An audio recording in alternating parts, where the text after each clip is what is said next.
Selamat malam Indonesia. Selamat pagi, selamat sore rekan-rekan saya yang berada di luar negeri. Kali ini saya mengamati tentang penerimaan TNI atau aturan-aturan baru yang diterapkan oleh Panglima TNI dalam penerimaan calon TNI. Sebelum saya lanjutkan, jangan lupa subscribe, like video ini agar dapat menjadikan dasar kami dalam melaksanakan pengamatan yang lainnya.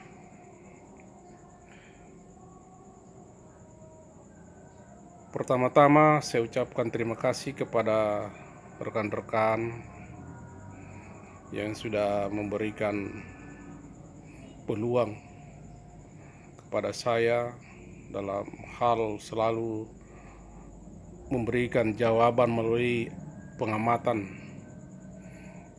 jawaban atas pertanyaan-pertanyaan yang kami jawab melalui pengamatan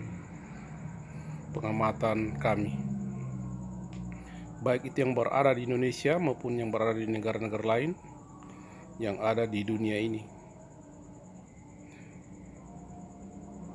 Menurut saya,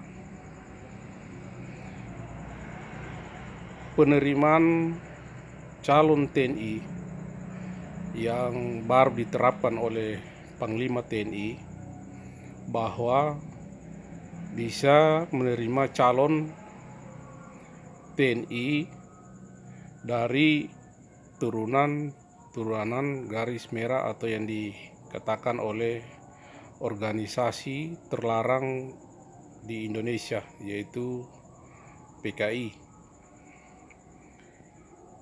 Secara garis besar di dalam undang-undang yang berlaku sesuai dengan TAP MPR, di situ mengatakan melarang menyebarkan atau melarang organisasi PKI tersebut mengembangkan organisasi tersebut di Indonesia atau melarang untuk melanjutkan organisasi-organisasi tersebut beserta ajaran-ajarannya di Indonesia. Intinya itu mungkin yang berlaku sesuai undang-undang di TAP MPR tersebut.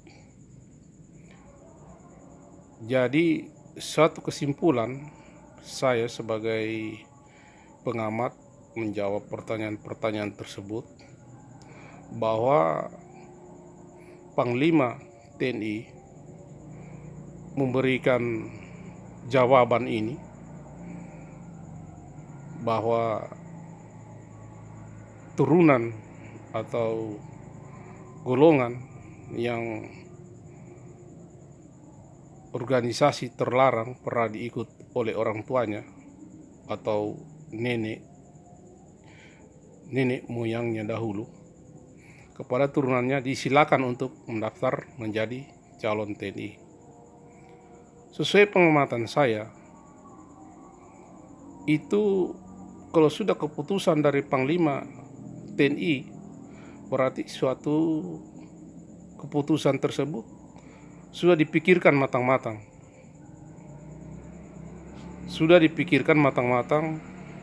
Baik efek maupun strategi taktisnya dalam suatu tatanan kehidupan dalam TNI. Jadi logikanya begini, orang yang bukan turunan PKI saja masuk di TNI apabila membuat kesalahan tidak sesuai dengan aturan-aturan yang berlaku di TNI bisa dipecat atau disingkirkan dari TNI. Itu logikanya kalau menurut pengamatan saya. Jadi untuk pelaksanaan penerimaan TNI yang baru atau aturan-aturan baru sekarang yang diberlakukan sesuai dengan keputusan Panglima TNI tersebut, itu sudah dipikirkan matang-matang dan dasar hukumnya sudah dipikirkan betul oleh Panglima TNI. Jadi kalau kita perbincangkan masalah tersebut, itu yang saya katakan tadi, logikanya itu. Orang yang tidak turunan PKI saja masuk di TNI, membuat kesalahan, membuat pelanggaran, bisa dipecat, bisa diberhentikan tidak dengan hormat. Logikanya di situ. Dan untuk strategis ke depannya itu, tinggal dilihat perkembangan situasi. Kedepannya tinggal dilihat perkembangan situasi dan kondisi dalam strategis yang dilakukan dalam penerimaan calon TNI secara bebas atau secara utuh melalui persatuan kesatuan di NKRI ini.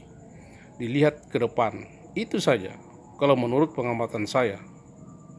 Seperti yang sudah saya katakan tadi, TNI itu aturannya ketat. Kalau menurut saya ketat, aturan-aturan disiplinnya ketat. Jadi seperti yang saya katakan tadi itu, yang logikanya di situ, itu inti utamanya. Jadi pertahanan dan keamanan negara ini dari Sabang sampai Merauke harus butuh persatuan dan kesatuan. Mungkin suatu jawaban juga yang perlu disampaikan kepada warga NKRI, tapi itu yang sifatnya menyangkut intern TNI, ya bersifat Rembang Halong Solo keinternnya. Karena tubuh TNI adalah suatu lambang. Tubuh TNI lambang kedaulatan NKRI, lambang kedaulatan dia. Dalam suatu kehidupan kita sebagai warga NKRI ini, TNI itu ya kedaulatan NKRI, sama dengan lambang-lambang bendera Pancasila. Itu kedaulatan, menyangkut kedaulatan. Jadi kalau menurut pengamatan kami jawab pertanyaan-pertanyaan tersebut, tinggal tergantung pimpinan TNI yang berada di Indonesia. Karena saya sudah sampaikan tadi yang secara logika itu tadi, intinya itu bahwa tubuh TNI ketat aturan-aturan. Jadi sudah dipikirkan matang-matang secara internnya ke dalam. Aturan-aturan tersebut tidak bisa saya sampaikan di sini karena itu ya intern TNI bersifat Rembang Halong Solo. Demikian pengamatan kami menyangkut pertanyaan-pertanyaan yang diberikan kepada saya, bahwa itulah hasil pengamatan yang kami lakukan mengenai penerimaan TNI dalam status yang sifatnya adalah persatuan dan kesatuan NKRI, dan yang lainnya itu bersifat Rembang Halong Solo secara intern TNI ke dalam. Demikian, terima kasih. Salam hormat kami NKRI.